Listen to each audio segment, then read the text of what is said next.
Good evening. Welcome to Choices Podcast at choicespodcastofficial.com. We love the fact that you're with us tonight. We're all about making choices in a personal, business, and professional part of our life. Please go to choicespodcastofficial.com and subscribe with us. I'm learning about that. I am not a social media expert, but I do know how to ask for business. I'm asking for you to like us, follow us, subscribe with us, whatever it is, and share us with your friends. We're doing a show tonight on recap of our first 20 shows, and we're going to focus in on our guests and what we took away from them because they were so awesome.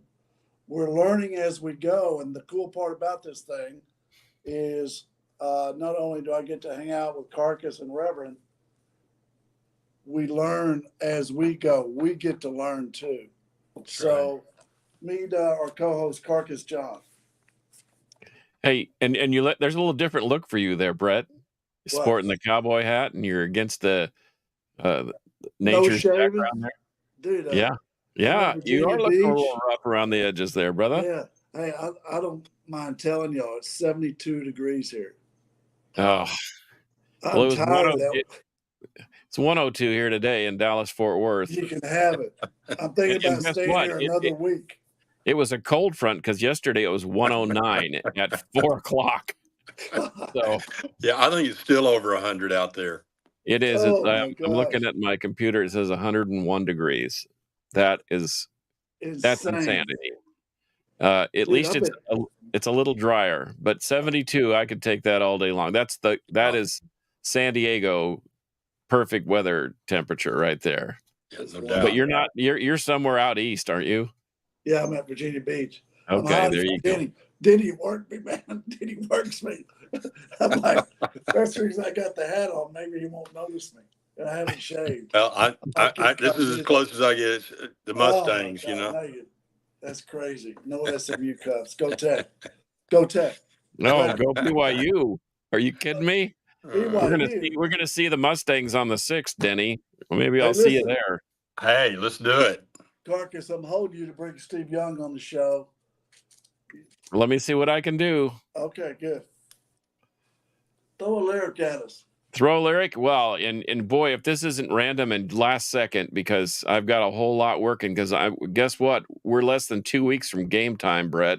Oh, so try that one on for size. I'm going to have a house full of people here next Thursday and the following Saturday, the 31st of August, because it's already the 20th. And Danny, maybe you can explain what's happened to the space-time continuum, but it is moving at a high rate of speed. I agree. And I'm still back in February. Yeah. And you know what? Someone asked me today, are you nervous? No, I'm not nervous. I'm excited. Shouldn't I be excited about a wedding? Yeah. Yeah. But I've learned that weddings and funerals are kind of the same. They're not for the people that are actually involved. They're for the friends and family and everyone else in the periphery. So anyway, it's going to be a fun event. My parents are coming into town. I have aunts, uncles, cousins, friends from all over the world. It'll be awesome. But so I put this together last minute, but you know what? It fits what we're talking about in making good choices and in our kind of our year in review. This is a song by Christina Aguilera, and we can battle whether she's a better singer than Jewel or not at a later date. But this is a song called Reflections, and here's the first verse. Look at me. You may think you see who I really am, but you'll never really know me. Every day, it's as if I play a part. Now I see if I wear a mask, I can fool the world, but I cannot fool my heart. How about that? Is that too deep? That's real deep. I was just telling somebody today, I said, if you can't look in the mirror and like what you see, then there's a real problem. And you can fool the world. I think it's easy to fool the world because people don't unless they really truly know you. Now I know Brett knows me enough to where he can say, "Carcass, what's wrong?" or "Carcass, what's going on?" Because you seem extra happy today. But that's because we've known each other for better part of 20 years. Yeah. But so anyway, I never thought I'd quote a Christina Aguilera song, but there I just did it. And you know what? I think it fits. Dude, she's got some pipes. I don't care what they say. She's got some pipes. She surely does. But you can't fool the heart, can you? But I'll tell you, Jewel does too. Okay, here we go. About Jewel. You never even listen to Jewel. You know, I'm going to have to switch from Carcass John to Big John McCarthy and say, okay, Denny, are you ready? I want a clean fight. We talked about it in the locker room. Brett, Brutal Brett, touch gloves if you want to and come out swinging. Anyway. Hey, listen. Well, I'm probably over my head. Hey, look, guys, we've done 20 shows. We're learning as we go. We're doing great. We're growing slowly, which is what we want to do. We got great people listening. We're making difference in people's lives. I've had a few people call me that was really, really cool. After Sheila Fayeron was on, remember she wrote Life with the Addict, and she was talking about being on the treadmill. You remember that? And doing a prayer walk on the treadmill, and her idiot addict husband comes breaking in the door, and she was praying for kindness for him. I learned a lot from that. Yeah. You know, because what would have been your first reaction, Brett? I mean, let's be man to man here. I'd have busted his chops, dude. Okay. I'd have punched him right in the nose. Done something. I mean, laid him out. Yep. She showed compassion. Yeah, that's not the physical part of it is not always the best approach, is it? Sometimes it is. You know what I learned from her too was she is very, very talented. She is very, very, very successful at what she does. And that just goes to show no matter who you are, you can get in the ditch with an addict and not know, or know or not know, but she was in the ditch with this guy. Yet she's so successful and so awesome. It could happen to anyone. Well, she unbridled herself from that burden. She unchained her life from that. I mean, you want people in your lives that are willing to paddle when the motor doesn't run and not just be an anchor. Yeah. That idea of being an anchor when you're trying to get from point A to point B in the boat, you don't necessarily need the anchor right away. Yeah, that's true. I thought she was a neat lady. She's written like 9 books. She didn't say that, but she's written a bunch of books. Well, I was going to say, speaking of books, I got this in the mail this week. John Patterson. Man, I'll tell you right now that this, and I told him this online or when we were talking to him, it brought up a whole bunch of emotions because my kid was on the same path as this guy, and he had success, and I'm telling you, he lays it all out. He's not shy about telling the truth, which I think is important, not only for him, but for us to benefit from him. My granddad used to tell me all the time that you don't have to eat dirt to know it tastes bad. And then he bought me a box of toothpicks for a birthday one year, knowing that I would be eating dirt most of my life. And that was kind of our symbolic gesture to each other. But John Patterson, to a man, is pretty awesome guy. And you talk about pulling somebody up pulling themselves up by the bootstraps and walking. He did a good job writing his book too. I read it, and he does a good job telling the story compared to what he's written. I thought he was a cool dude. Yeah, I think he's going to make a difference in a lot of people's lives. He needs to get out there. He's living in a small town, but he needs to get out there and get on a speaking tour and tell a story more, so he can help a lot of good people. Well, if I could tell anybody on any of our listeners, I'd recommend anything. All of our guests have been great, and I think I told you this once before. This is kind of akin to when I was teaching the adult Sunday school class at church. I feel like I learn more by preparing and to listening to others' commentary than I do giving that back to the crowd. And this was one of those things. And if I could recommend anything to our listening audience, buy this book. It's a simple read. Uh, I started it and was finished with it in less than a day, and I started reading it again. And I'm already 40 pages in, and I've been just piecemealing it in between breaks and job sites, and I'm finding things that I didn't see the first time. But what a quality guy, and I hope for the best for him. I have friends that are addicts, and I know that the pitfalls and the pratfalls that are out there, and I pray with every fiber in my being that he can stay on track, because I do too. his addiction was more than just physical; it was a mental thing, Yeah. and But that he's real smart though, dude. Remember he talked about pitching and right, the 3 milliliter difference in the strike zone, yeah, and what's going on in his head is cerebral, and there's a disconnect with his heart, with his head, and if he gets that all lit up like a yep, firecracker, dude, it's gonna blow. He's gonna be yep. awesome. And I think that metaphor, if you will, works.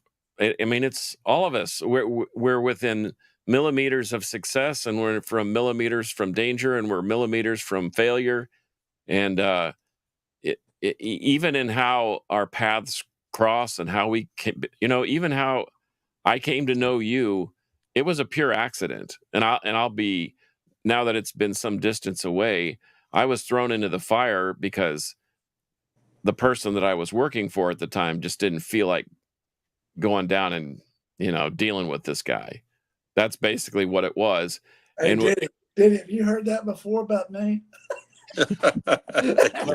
and you know why I figured it out a long time ago. I figured out the reason why they don't want to deal with this guy, you in particular, is because you're straightforward, you're honest, and that scares the crap out of people. Yeah. They don't know how to handle someone who's very direct, and they think that that's a lack of compassion or something. But I'm very direct too, and I may not be. It's like my granddad said too. You can beat him with a hammer, you can beat him with a feather. Oh, well, we need to give you a velvet hammer so you can lighten your beating, and I probably need a more steely hammer, because I tend to beat people with a feather. But I couldn't have been more fortunate to meet someone like you. Well, Never thinking that I would ever need a lawyer, but Carcass, you never needed a lawyer. You've always got it figured out. Hey, but Carcass, all my friends needed a lawyer. Carcass, Yes, sir. we had the Reverend on as a guest. Yeah, I And then the know. Reverend That's right. joined the round table. Then y'all couldn't get rid of me. We can't get Yeah. rid of Reverend. I went out of town on a little vacation here and there, and other than that, y'all hadn't been able to get me out of your lives now. Well, tell us about the show with Debbie Lee and what we walked away with and what we learned. Well, I have a special place in my heart for Debbie Lee, and I mentioned on the show before I met Debbie, and actually I read about her. I was reading Chris Kyle's book, The American Sniper, Yeah. and towards the end of his book, he mentions Debbie Lee. And Chris was on the same team with Debbie's son, Mark Lee. He was the first Navy SEAL killed over in Iraq, and he was talking about this lady that had a great outreach to Gold Star families and veterans and their families, and that make a long story short, that's not really why I got in touch with her. And then we had a retreat out at a wonderful place called La Lasso Ranch in East Texas. Had a number of Gold Star families come out there. At that time, the governor of Texas, Governor Perry, he came out. No press, no fanfare, just to love on these families. And that was the beginning of a retreat that we've had out there every year, in some years two per year. But Debbie, she's a lady that she wasn't a public speaker. She wasn't used to being in the limelight, and she had a great son who was a true war hero that was killed, and his death got a lot of attention, because back when Mark died, we weren't losing a lot of our Navy SEALs. It was kind of a jolt when that happened, and she could have chosen to kind of curl up in a ball and never really get over that. Instead, she took his life and she took what he stood for, and she's made a huge difference. And I said hundreds. I think you could say thousands of lives, and still at it. So Well, uh, she had us all in tears, didn't she? When she talked about her son standing up to protect the wounded, that what he was protecting the yeah, wounded soldier, and took the bullet for him. What a yeah, choice! I wonder how yeah. many people would make that choice. Tell you what, it's. You'd like to think that you would. I don't know if you ever know, until you're in that situation. But those guys, I mean, our Navy SEALs, they're bad to the bone, man. They are trained to do that very thing, Yeah. and yeah, it's pretty amazing. And but again, the great thing about Mark, I mean, he was a warrior. He was a warrior in the true sense, but he was also a Christ follower, and he had a huge heart for not only his buddies who he sacrificed his life for, but really for all of us. Well, that was cool because he made the choice to take a bullet for a guy, and then he was also making a choice to send a letter back to Mama about, can you share kindness with everybody and tell everyone to be kind to each other while we're over here fighting. I mean, what an extraordinary man. And for Yeah. her to talk about the impact on Gold Star families that she's had and the difference that she's made. She's a killer lady. She's a killer. She is. She's definitely the mama of a Navy SEAL. If you want to know what that looks like, well, take a look at Debbie Lee. It's Debbie Lee, Mama Yeah, Lee. Mama Lee. So Carcass, tell us about our show that we had with Tanner. Oh yeah, I mean, Tanner is a unique guy. He's a guy trying to find it. Honestly, he was a rudderless ship. Super talented guy. Um, and once again, you get a sense about people when you're around them. And I go to a lot of shows. I mean, Steph and I probably see 40 shows a year, maybe sometimes more, just depending on who's touring and who we like to go see and what we can afford. And that's, I think that's why we like the local scene so much, because it's typically $10 to $12 to get in instead of $1,200 to get in. So we meet a lot of people on the ground level of the music scene, and Tanner was one of those people. And I remember, like I said, this must have been back in 06 or 07, and the band itself had a huge impact on me, because I thought these guys you can tell, and normally, not to stigmatize anybody, but the bands from California, not only were the people, the bands from California were always well practiced and really good. And they always seemed to have something that the other bands from other places didn't, including the willingness to go out and take the leap and to go out on tour. And you might play for 2 people one night and 200 the next. But Tanner was he and his band were willing to do that. And they left a lasting impression. And when I circled back around, and he was on the metal roundtable with me, and Rob Colwell, uh, I thought, man, I know this guy from somewhere. And sure enough, I had the CD that I'd purchased directly from him, and he said, "You're the guy that bought everything on the table." And I said, "Yes." So not only did he make an impression on me, but just by being kind, knowing what a struggling band does out on the road, having driven bands and been in the business a little bit. I mean, buying one shirt may help pay for a tank of gas, which gets you to the next city, which helps you sell another shirt. And that's the day-to-day struggle it is. And so, but he was kind of a rudderless ship, and sometimes, the powers that be knock you upside the head and get your attention. And this injury to his hand really stopped him down for just a minute. and he started prioritizing things in his life and figuring out what happens if I can never play guitar again. And it forced his mind into a different, and I say a better place. In fact, if he were here, he would say, yes, it put me in a better place. And as tragic as it is, the fact that he'll never play guitar again is tragic, but his music still lives on. And now he's found a niche. And I don't know if you've watched some of those videos, but they're pretty cool and they have an interesting perspective. So Carcass. I'm inspired by that guy. Carcass. Don't you remember when he was talking? Were you on, Reverend? Were you on the show that night? No, I wasn't. I was not. Dude, he was talking about laying in bed after and doing videos. He knew he needed to get out of the metal Scene because of the players he was around were bad people. And he was talking about laying in bed, and he talked about how he felt this energy just go from head to toe. And out of nowhere, he said, dude, that was God, man. That was God.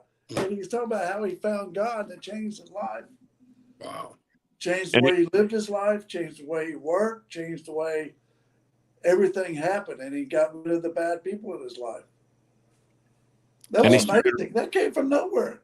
No, that came from nowhere. And that's and when you and I talked about bringing him on, I mean, I was just going to let him roll with it because it's his story. I know the guy, but it's his story, and I let him tell it in his own form and his own fashion. And yeah, that was, and he and I had a very direct, poignant discussion about the idea of a spiritual being and someone bigger than all of us in charge, etc. And that was a foreign concept to him. He had never heard of. I don't know that he was atheist as much as he was agnostic, where he just didn't know. But you know, a man cannot be saved in ignorance, as they say, and he had. I think it's a blessing to have seen the light, so to speak, in such a physical, dramatic way. I think having been walking the walk, you know, my Christian walk started when I was a young man, a young child. I mean, my parents were steeped in church, and we always went, and I always had that guidance, and it seemed like I always had that to fall back on. And as I circled around in my life looking for my way, it seems like I always found the iron rod, which is the word, and it always kept me on the path. And I think we sort of lose perspective of to what that feeling is.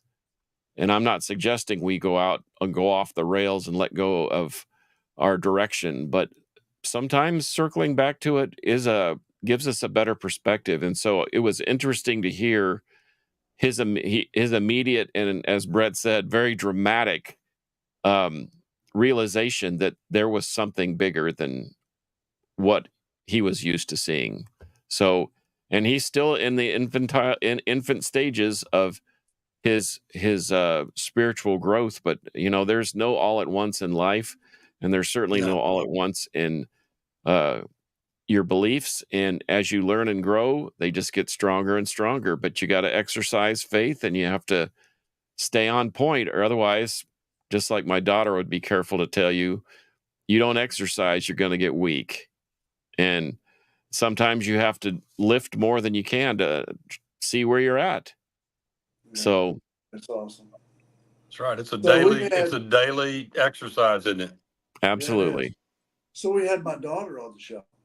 She was awesome, by the way. She obviously she's come from goodly parents, as they say in the scriptures. Diddy, you know my daughter. I was away for that too. I was tuning in. I'm like, that can't be Brett's daughter. Somebody did a bait and switch there. I learned a lot having her on the show to see how independently strong she is, and I like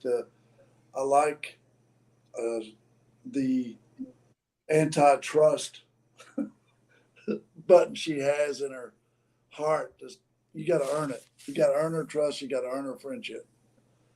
And I thought that was pretty cool. I think that's helped protect her, Brett. I think that skepticism in mankind in general, so to speak, where she just doesn't trust everybody. I mean, I'll be honest with you, my daughter was more apt to trust everybody because she was in a loving, kind home, and she just figured that the rest of the world was like that too, and just different personality. But she came to learn that you can't do that.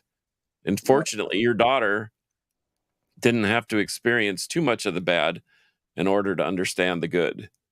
Yeah. Guys, I have two daughters, and they're in their 30s now. But what I love is that they're both very strong. They're very strong willed, and I think you got to have that these days. Dude, I saw a picture I think today posted on Facebook or something of all the girls on y'all's trip up or somewhere, and I was like, dude, they do look strong. They're like, they're incredibly smart, right? Yeah, Thank and God they had that going on. And they're sweet. They're sweet, but they don't laugh at daddy jokes. I mean, they're pretty serious. They're not. You're going to have to earn. You're going to have to earn some things from them. Yeah, don't get a cheap laugh. I like that. So in the future, we got cool shows coming. I want to share with our audience. We've learned what we're doing after 20 episodes, and we've learned from our feedback that we've had from everybody that people like good guests, right? Not just guests. They want good guests. So Carcass is working on getting Steve Young, all-pro quarterback. I'm bringing some of my players on. Parrish, Cox, all-pro cornerback, really cool dude. He's going to come on our show. I got some other players. I want to bring the range of players in here. And there's a guy, Randy Grimes, I'm going to bring him in. He's a former NFL player that's recovered, and he has an organization for recovered athletes. So we're going to bring him on the show. And I'm going to show y'all how strong God is because I prayed about this. I want Stevie Nicks to come on our show. And I worked on that last week. And I hadn't pulled it off yet, but I found the right person who's going to pull it off. Because I want her to come in here and talk about, she sent a tweet about how girls get on the MTV and thrust their bodies because they're not talented enough. So they have to throw themselves at the camera instead of using their artistic gifts. I like that, man. I want to bring her on the show. It's going to happen. Okay. All right. You heard it here. You heard it here. Denny, I know somebody that knows Jewel. Well, hey, come on, let's make that happen. Yeah, I got to get busy. You guys are ahead of me right now. I'll catch you. I got some in mind, but I'm not going to mention them yet. Uh-oh. You got to pay to play. Hey, you know what? Well, Guy's going to put on this show who he wants to be on this show. Yeah. And as long as one person learns, and that includes me, then we're headed the right direction. Don't y'all agree? That's right. What else y'all want to reflect on here real quick? We're going to finish the show a little early tonight. Well, I was looking back on my notes, and back in July, we talked about loving one another. And I don't know that when, the old adage, love one another as I have loved you. I don't know that there's any stipulation on who we're supposed to appreciate and who we're supposed to love. We're supposed to love everyone, right? That's right. So that involves a choice of. Oh, here comes Carcass again with that 5 people he has on that hand that he trusts. That's right. And I started number 6 over here. Oh no, heck no. Well, you know. I got the Reverend. You know what finger you are. You know what finger you are in this hand. You know, and we're trying to keep this PG at best. Yes.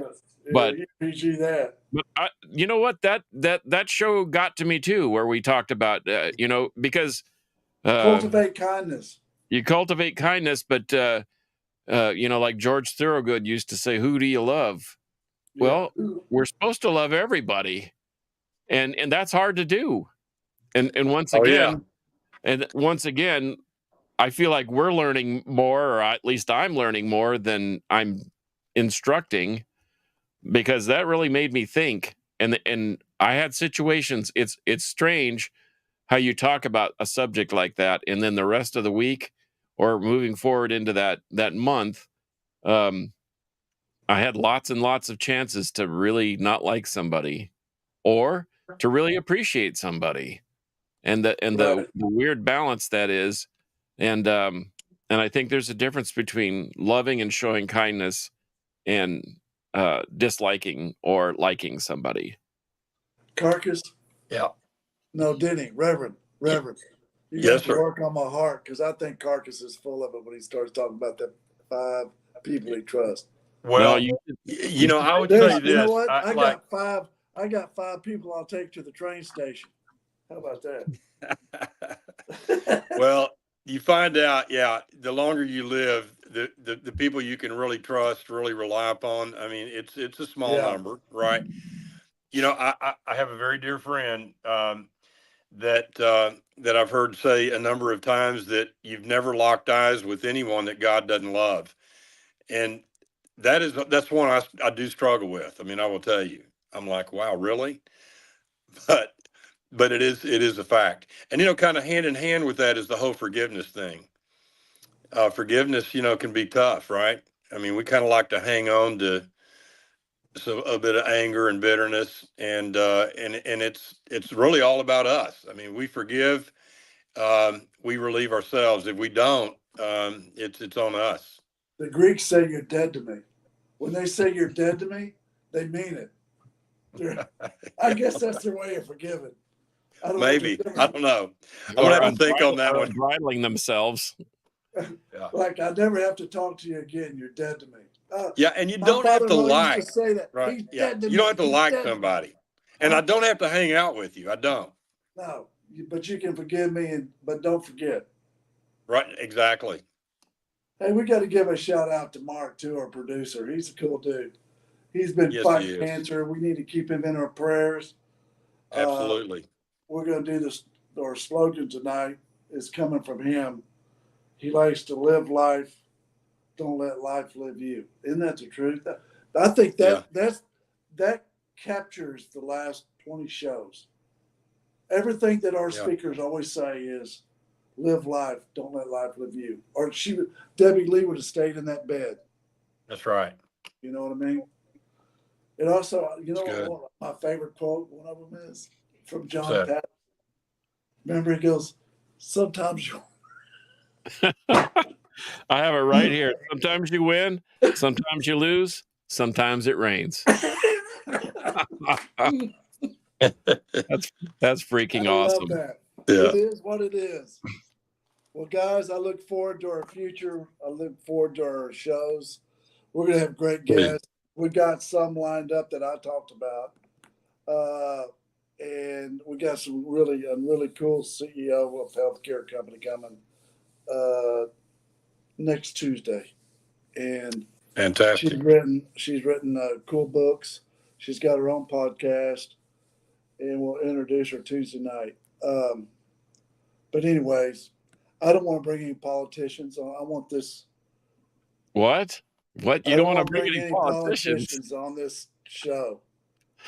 Thank you. The show's too good to ruin. Thank you. Politicians. Then we will be able to keep it PG. Yeah. If you bring a politician on here, I have a feeling that one of us is gonna. I'm so sick of hearing, if you don't do this or you don't give money for that, then this is going to happen. The threat donation. I'm so sick. And it's all, it's all about the people. Really? Anyways. Yeah. Don't get me on my box. I'll have to take every place.